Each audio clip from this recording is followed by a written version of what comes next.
Welcome to the monthly review of the economy. Today, we will talk about the June monetary policy and also about the agenda for the new government. Monetary policy first. There was no change in rates and stance in the June 7 monetary policy announcement. This was in line with what most expected, so it was non-disruptive in nature. GDP growth continued to surprise on the upside, and this provided the Reserve Bank of India the elbow room required to stay pat and focus on inflation. RBI has become more optimistic on growth. They revised their GDP growth projection for 24-25 to 7.2%, which is 20 basis points above what they expected earlier.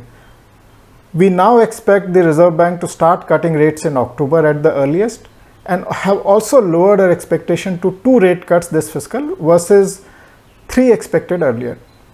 Post the policy, consumer inflation data came in and inflation stayed pat at 4.8% in May. But core inflation, which was the lowest point as per the 2011-12 data series in the month of April, slid further to 3% in May. Interestingly, the sticky last mile inflation in advanced countries has to do with stubbornness of core. In contrast, food inflation has been the persistent part of inflation, while core has been quite benign in India.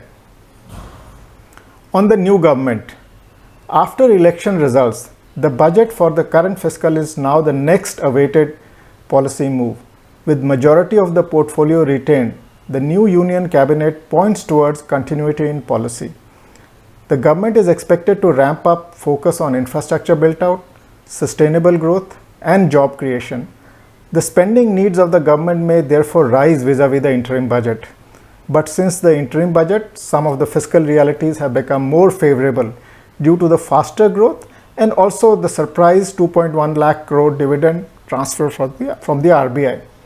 This provides government incremental leeway to spend without compromising on the committed fiscal consolidation path.